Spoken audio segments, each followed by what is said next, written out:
California, Mr. LaMalfa is recognized for 60 minutes as the designee of the Minority Leader. Thank you, Madam Speaker. I appreciate the time here tonight. I wanted to speak with the body here about the situation in the West with wildfire and drought.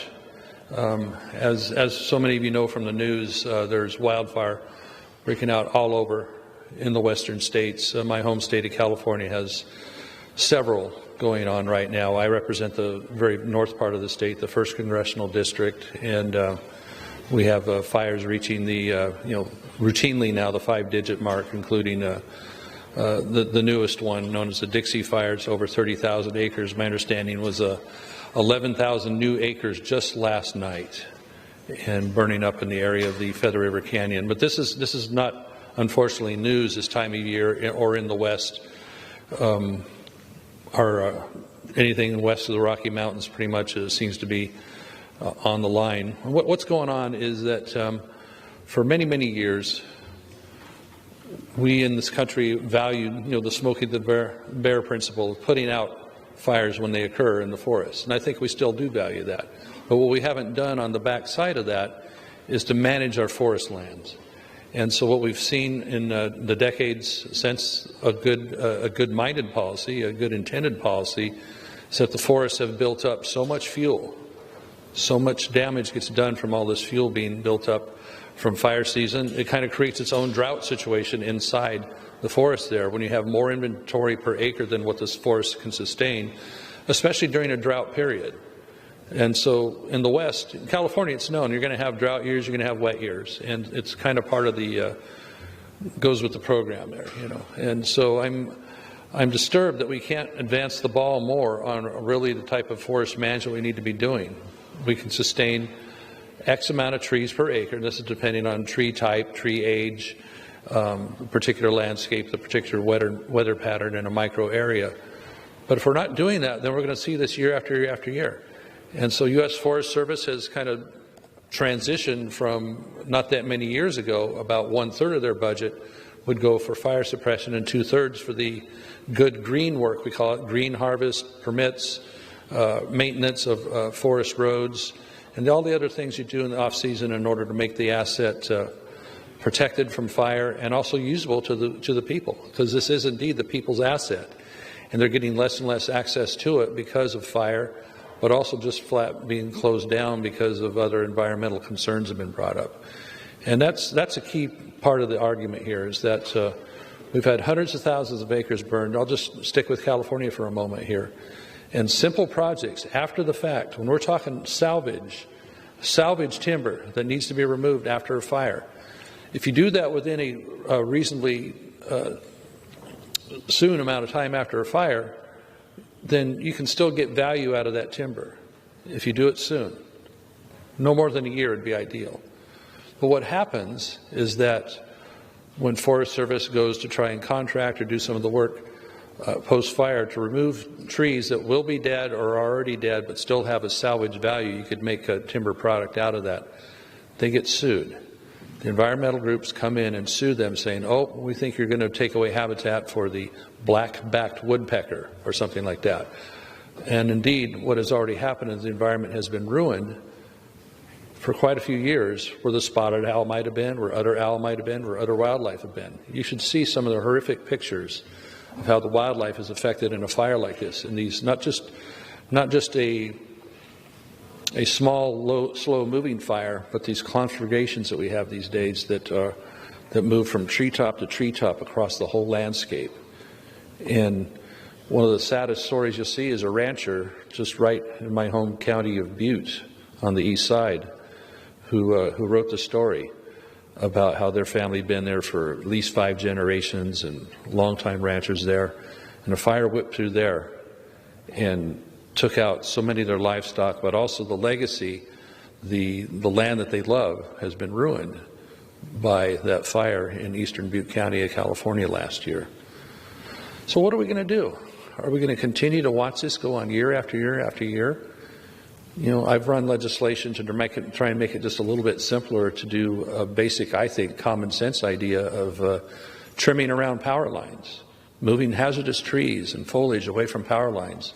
But That means you're going to have to cut some trees. That means you're going to have to do some trimming. You're going to have to do some actual work. The environmental groups even sue over that.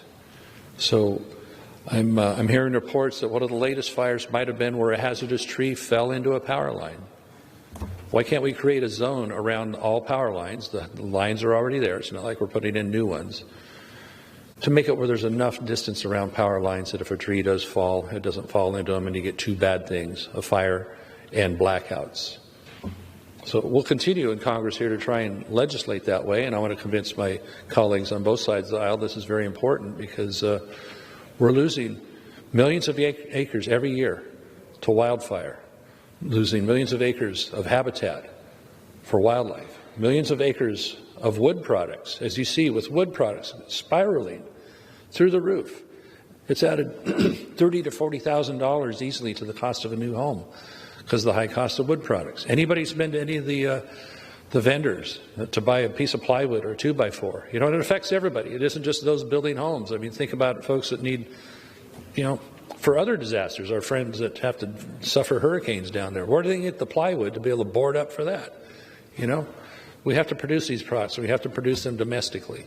We can't import everything in this country.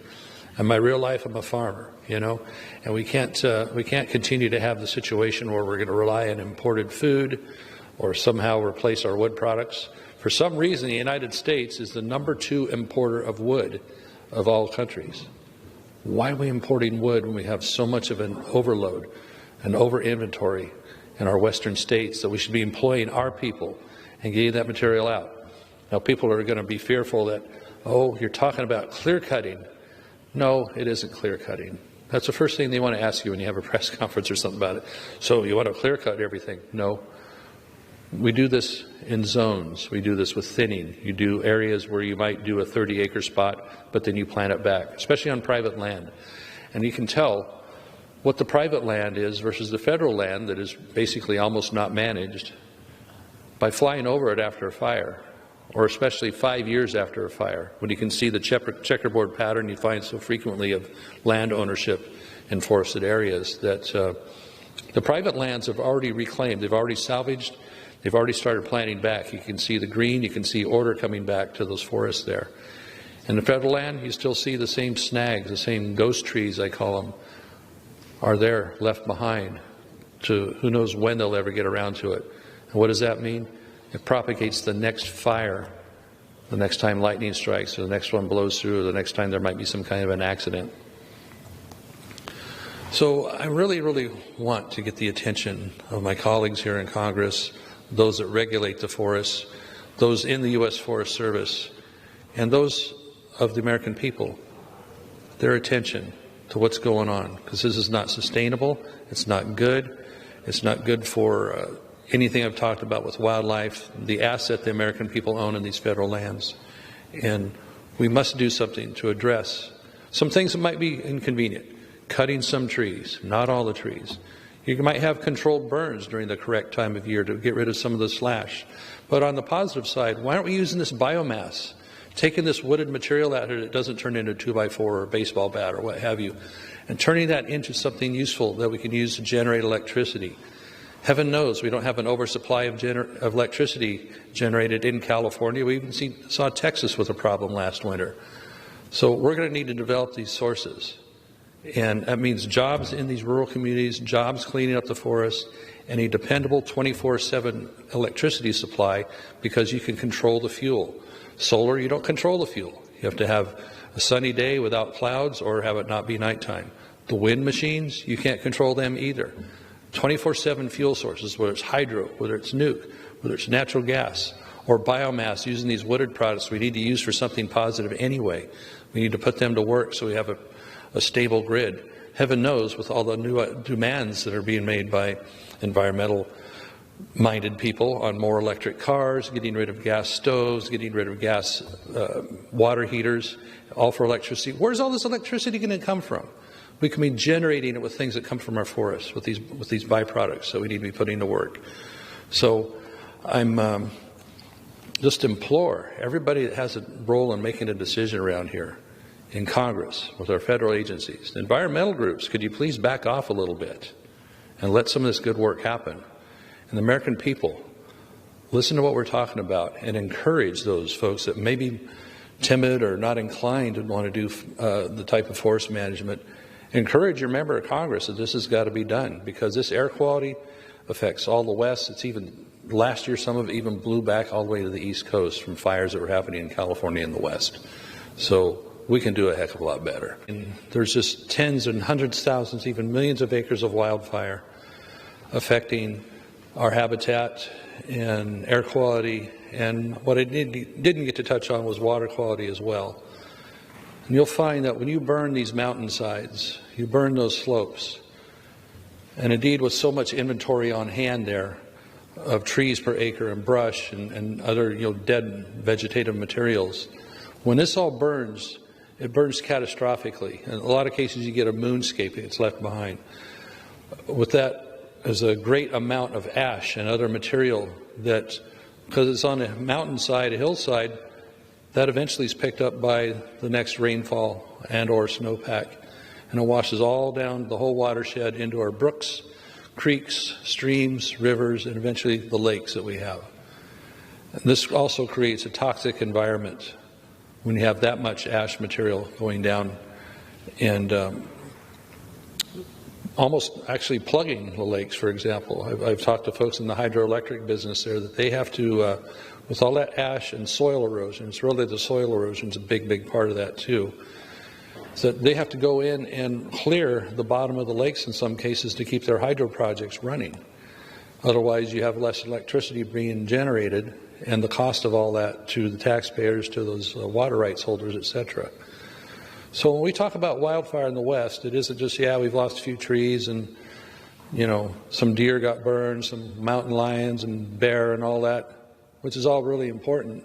But there's a lot more that meets the eye with all this. So when we talk about the electricity grid for a moment, if the hydroelectric plants can't operate, we're already stretched the way we are for electricity in this country and in the West, because the shift has been pushed so much emphasis on trying to do it all with solar or wind power, because we want to fulfill these renewable ideals. And they're fine. They're fine in their own section, in their own segment, what have you. But they're not fulfilling that big of a percentage of our grid yet. We're still reliant upon a big part of our grid coming, even legacy, from coal and from natural gas and from hydro and nuclear. And we're not just going to replace all that overnight, and we're not going to do it certainly cost effectively with these expensive forms of electricity. So everything still needs to remain on the table. It's very important that we are domestically in charge of our electricity generation and our energy policy, not relying on imported. So the wildfire effects do have a wide ripple over across a lot of our lives. And it gets back to, are we going to manage our forests, or are we going to watch them burn? Management means jobs for us. It means wood products that are grown domestically, paper products. Heaven knows they use plenty of paper around here.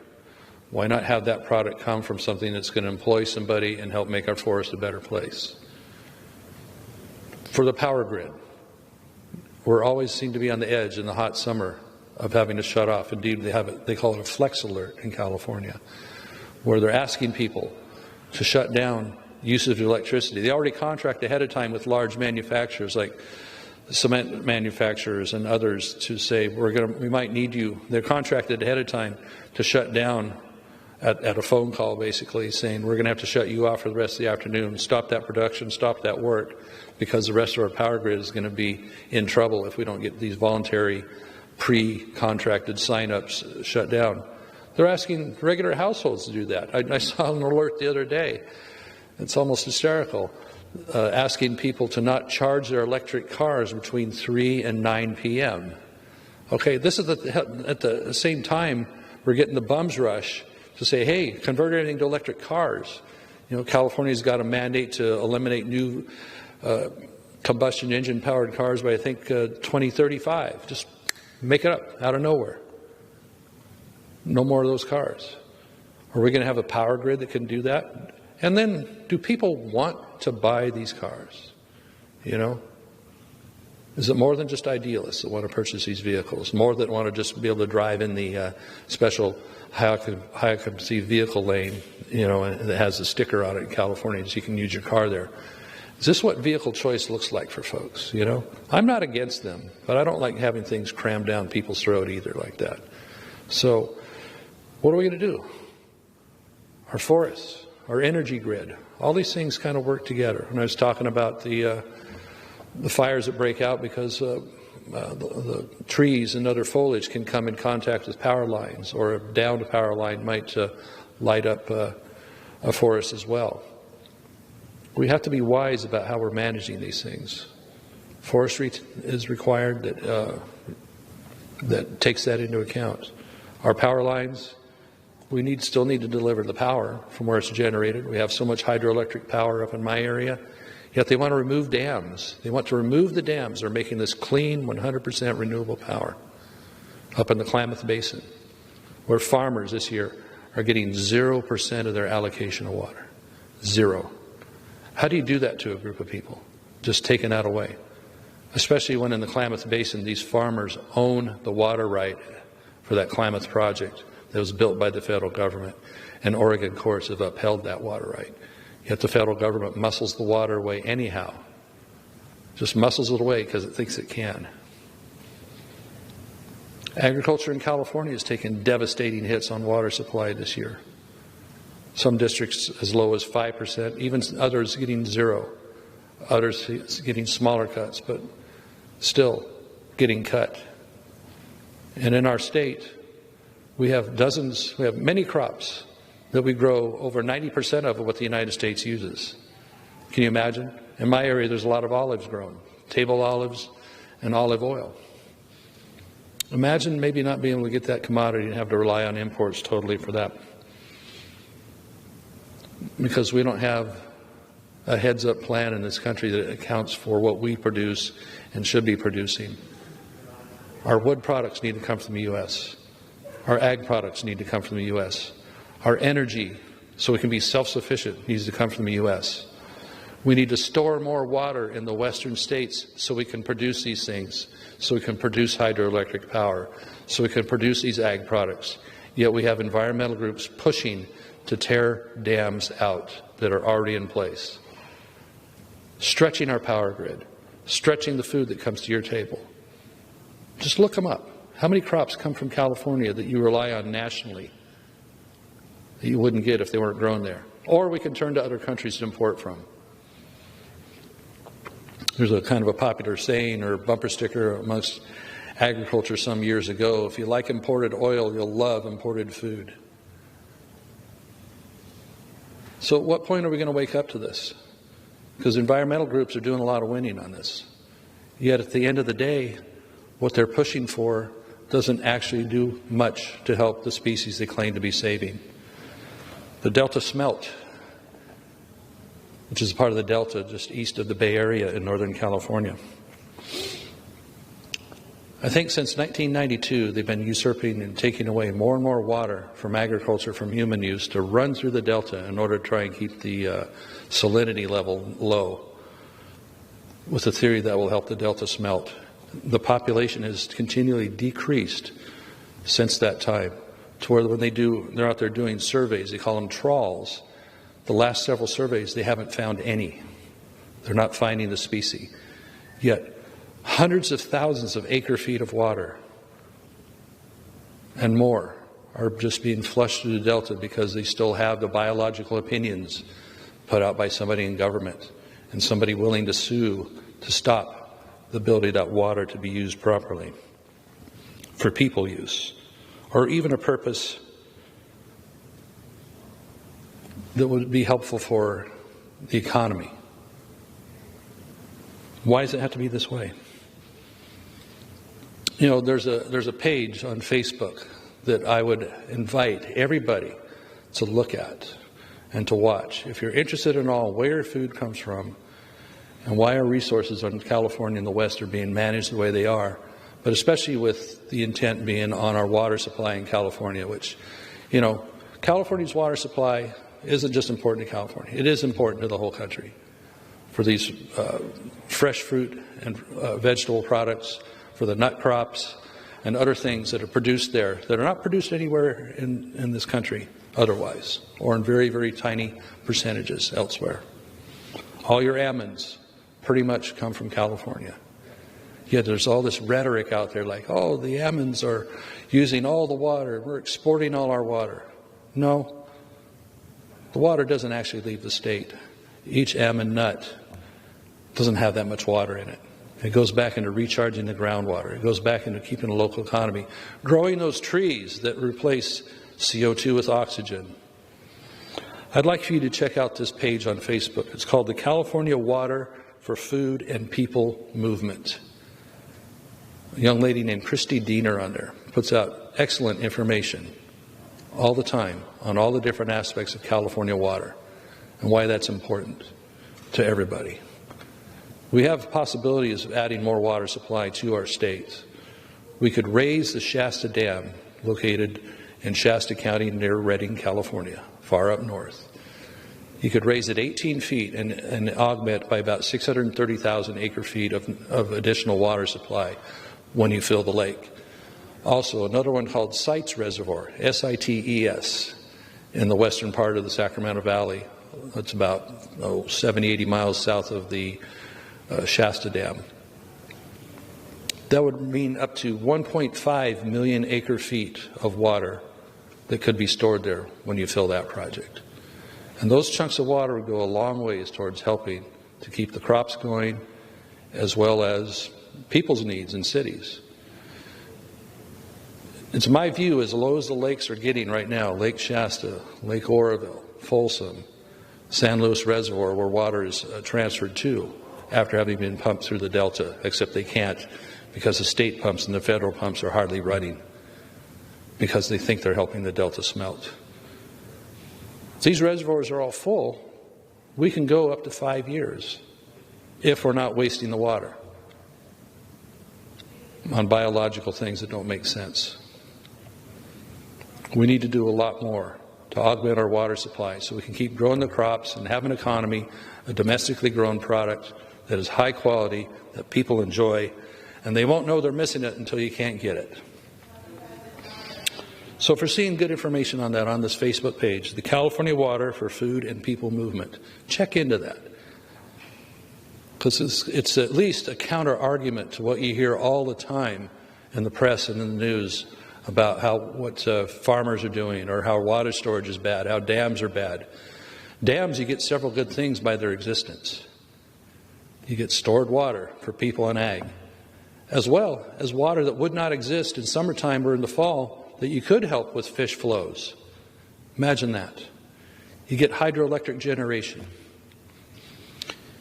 You get prevention against floods because you can store this water during the wild rainy season and keep that. Army Corps of Engineers runs those operations for flood control around the country. Without the dams, imagine the flooding you would have in those regions that can have that high flow during extraordinary rain events. You get recreation. You get a lot of good things from storing water. And we used to do that. We used to think ahead to doing that. Now we think we're getting ahead by tearing out this infrastructure that people need and actually can be beneficial and is beneficial to nature as well. We got to start thinking soundly and logically about what we're doing. That's why I've spent so much time on the Agriculture Committee, the Natural Resources Committee, and the Transportation and Infrastructure Committee talking about these issues. We have an opportunity with an infrastructure bill or 2 or 3 coming up here to do some real things in that. I think most people, when they think infrastructure, are thinking of our highways, the basic transportation they use every day. They're thinking of things like levees, whether that's in my area, Northern California or Louisiana, or all around the country, that help prevent flood and keep water where we want it instead of where we don't want it. The water storage itself, the dams that make so much possible. As I mentioned, hydroelectric power, stored water, recreation, flood control. It just makes sense. Why aren't we getting back to a sensible way of thinking on that? We're just letting the environmental groups and the press that seems to want to cozy up to that argument and not getting the counter side to this. Meanwhile, I've got many constituents that aren't farming at all this year to grow crops, to do that honest, good work that they do for generations. Good, hardworking people that sometimes I wonder why they would keep doing it. Because they don't seem to be appreciated for what they're doing. It's always a fight. They always got to be heading into town to defend something.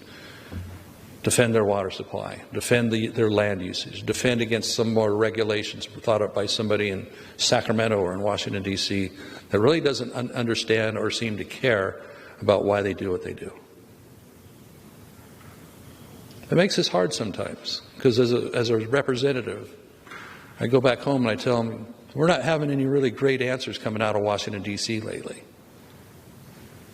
Under the Biden administration, they're talking of pushing to reinstall the WOTUS regulations, the waters of the United States. There's those in the federal government and environmental movement that think that every drop of rainfall somehow belongs to the federal government or state government for them to regulate. You got people trying to collect rainwater off their roofs into rain barrels and getting in trouble for that sometimes. The water running off their driveway, they can't corral that water. They can't build a stock pond to keep water for their stock because somehow that's affecting the whole water table or the whole water system. That's how far they want to interpret things. Waters of the United States. Tell you what, not everything belongs to the government. We've operated agriculture in this country for 200 years and done pretty well for the most part. And we're always working to improve. Better, more efficient water usage, better fertilizers, developing herbicides and things that leave less of a footprint behind or zero footprint behind and still produce a safe, good crop.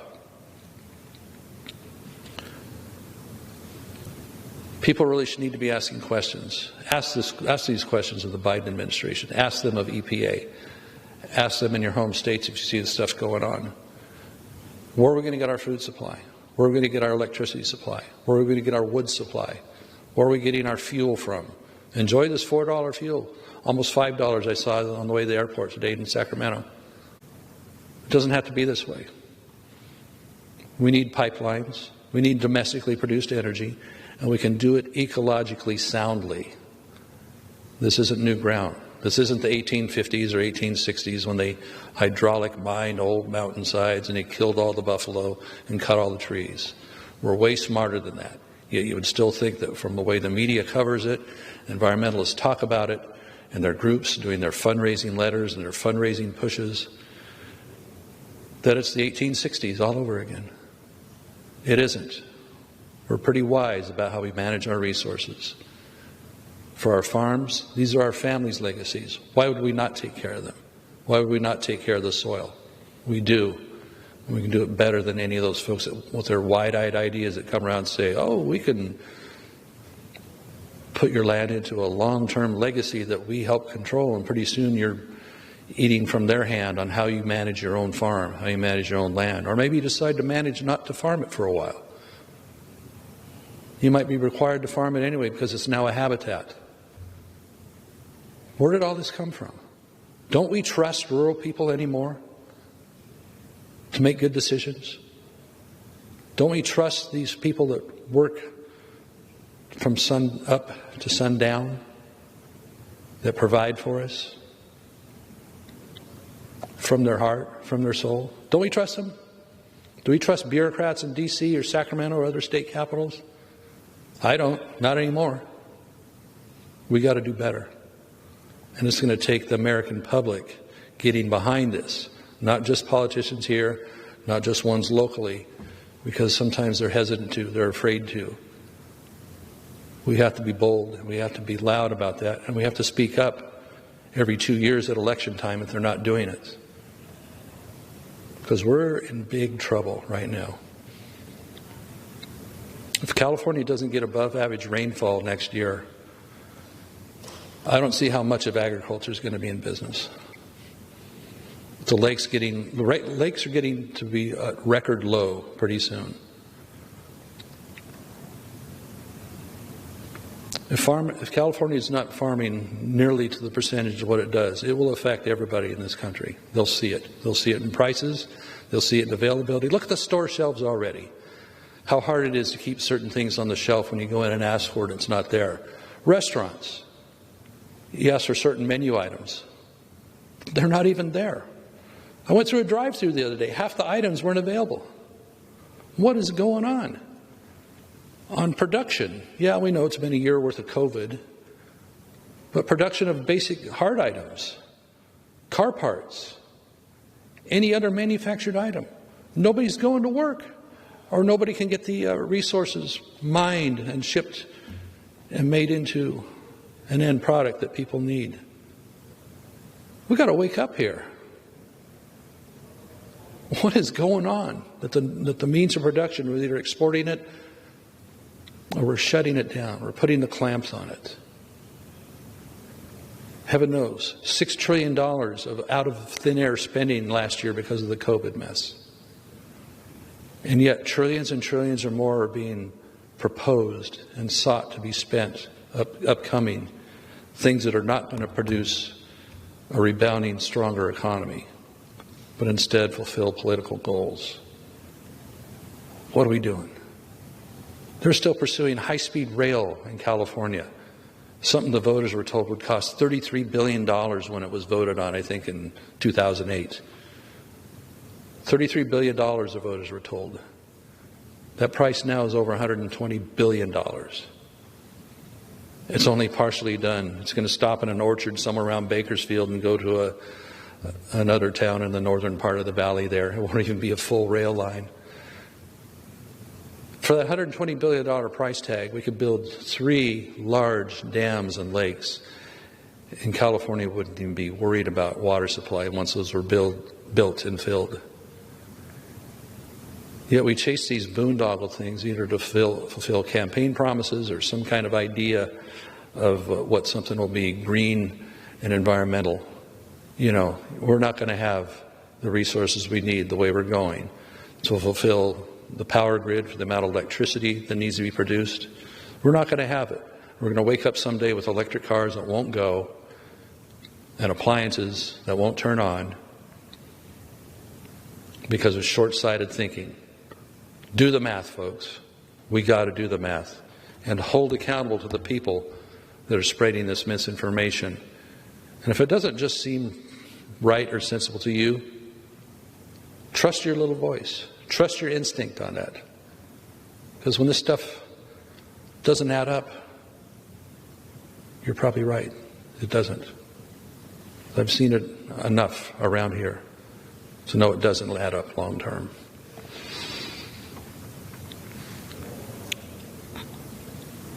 I don't normally do this open mic business here, but I'm watching my constituents being burnt out of where they live. I'm watching them be pushed out by an economy that doesn't support what they used to produce of things that people need, people used to need and still will need. I'm watching normal, hardworking Americans feeling a little hopeless right now.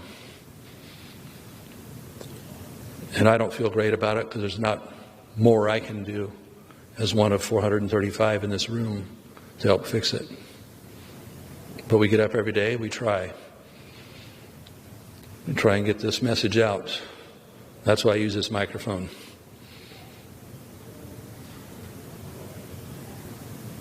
Because we can't let this fall on our watch. People, dig in, pay attention, and hold accountable those that are putting the noose around the neck of our rural economy, the things that all Americans rely on. Help us out. We desperately need it. Madam Speaker, I yield back my time.